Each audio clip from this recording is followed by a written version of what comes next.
Welcome back, everyone. Today I have the Purple Monkey D Luffy deck profile for you. I finished this deck as fast as I could because this is the deck I plan on playing competitively for this format. And before we get started, I have some new imports to show you guys. So we just got some new Spy X family supplies in. These are by Bushiroad. They are 75 counts. And then we have these several by Chara. I will put the link to the website you can get in below, along with our discount code for 10% off. So with that, let's begin. So in Japan, this was the #1 deck when the set dropped, along with Innel. And then as it got closer to set 6, people started really taking off with Sakazuki. But this deck actually still has a really good matchup against Sakazuki. It's a really good back and forth, and I really am excited about it. This is a very offensive and very defensive deck. So, and it's very flexible. So with that, if you don't know what the leader does, once per turn, you may add 1 card from the top of your life to your hand. If you have 0 or 3 or more Dawn on the field, add up to 1 Dawn card from your Dawn deck and set it as active. So the reason for the 0 to 3 is so you can't proc this on the very first turn. Whether you go first or second, you cannot activate it. And this effect, you really will only use it 1 to 2 times per game. So the first time you use it is the very first turn you can go into. The very first time you can actually use it, you will use it. And then possibly close to end of the game where you really need to manipulate the Dawn, get 1 more back as active, etc. Or take that last life just to see what card it is because you don't think you'll survive another turn, and then just go for a game from there. So it's very good. I initially thought it wouldn't be, it was kind of risky simply because you're losing a life, but because of how defensive the deck is, it's actually very, very sturdy. So the reason it's so sturdy is because you play the 7 cost and a bunch of blockers, and then along with a bunch of 2K counters. So my favorite 2K counter to begin with, we have Caulifla. You really don't want to play it too early. It's more for my hand's bad and then I went first. And when you go first, you can play a 4 cost because you get the 1 Dawn on turn 1. On turn 2, you get 2 more, and then you proc the leader effect, so you get 4 Dawn, and you can play these 4 costs. So that is what essentially you do have a lot of 4 cost, and that's when you would play a Caulifla to draw 2 and then trash 1 from hand. So I think this one is a must-have at 4. Next, we have Miss Doublefinger. This is the one that I see some people play, some people don't. I like her simply because if I did end up going first, I can still ramp up with her after ramping up with the Luffy by dropping 1 card. Now, that's not always something I do. So the reason this deck is really nice is you can go first or second. Ideally, you do want to go second because you get your 2 Dawn on your very first turn, then another 2 Dawn, and then ramp as soon as you can with this, and then you can start playing your 5 cost. Your 5 cost is the most important pieces, but because if your opponent win the die roll, etc., and they choose to go second and you have to go first, you do have a bunch of options. So people choose between Miss Doublefinger and Franosuke. So I don't like Franosuke, even though it's also a 2K. The only reason I don't play this is because it's a 4 cost and it'll actually take 6, or it's a 4K, it'll actually take 6 Dawn to give it rush for that little ping. So I don't see it really coming up. If I need rush that bad, that's why I have the Kaido.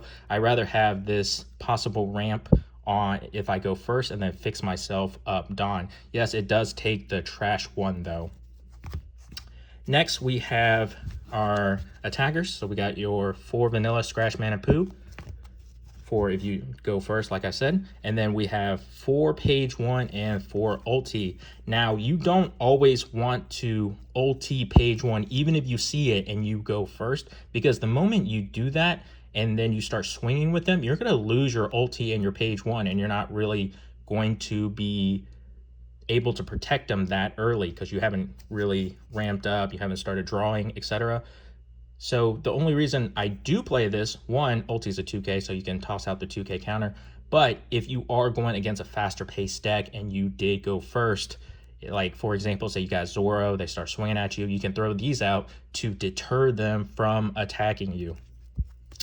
Next, we have possibly the most important 5 costs that they have made for purple. This is a must-have at almost every purple deck right now. So it is a 6K blocker. Once per turn, when a Dawn card on your field is returned to your Dawn deck, add up to 1 Dawn card from your Dawn deck and set it as active. You can really manipulate to actually get extra Dawn with this, or extra use of Dawn with this. And this, because it's a blocker, it really slows down your opponent's play while not slowing down yours simply because you minus the Dawn. It's really good. A lot of the time for my turn 2 play, if I go first, or if I go second, for my turn 2 play, I will be dropping this before dropping anything else. But that's not always the case. It really depends on what your matchups are. And the reason for that is because we have other 5 costs that are really good plays. So for example, one is Magellan. Magellan for the Dawn -1 disruption is really good. And if you're going against a deck that KOs, etc., and wants to clear your board, control your board, Magellan is the perfect card to throw out first. The reason for that is because your opponent doesn't want to KO this. They would rather send it back, bounce it, whatever. The reason for that is if they kill this, they're going to get -2 Dawn, which will basically put them back a turn. And then this is also really nice because say you did go second and your opponent's trying to hit that, or if you did go first, your opponent's trying to hit that 10 cost turn, you can really delay them for a turn, which is really funny. And this really is just the mid-game kind of card. It really is a kind of dead card late game, because if your opponent's already at 10, even if you use up all your Dawn to drop 2 of these, they're going to ramp up too, so it's not going to matter.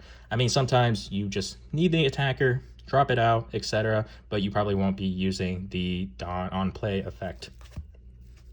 Next, we have Polly. Polly really isn't for that 5 cost turn. He really is for the 7 cost turn to ramp yourself up to 8, and then the very next turn you will go to full on 10, because you get on play, rest 2, add up to 1 Dawn, and set it as active. So you actually do get to use that new Dawn that you got in. Then if you have 8 or more Dawn, KO up to one of your opponent's characters with a cost of 4 or less. That's actually really important. Another 2K, this is a really good one simply because you can actually on play him and your opponent has to trash 1 card from hand by minusing 1 Dawn. Really good late game if you've been hitting your opponent a lot and they're about to take like their last life, and then you really can just drop it and then just rip a card. It's just amazing. Next, we got probably the most expensive piece in this deck. I hope everyone picked up theirs early. So blocker, on play, so blocker just to control, and then it really is draw 2 and then trash 1. So it's a +1. And if you have already dropped the 5 cost kid out first and then drop the queen, you don't lose that Dawn. You actually get that Dawn back active. So say you pay 5, for the queen, you put 1 back. Well, kid will give you that Dawn back active, so you can actually start swinging even bigger. So you can sit, like, you could put on your leader and be a 6K. And here is another card that I really love because it's good for offense and defense. This deck is so good at both. That's why I really like it and really plan on playing this competitively.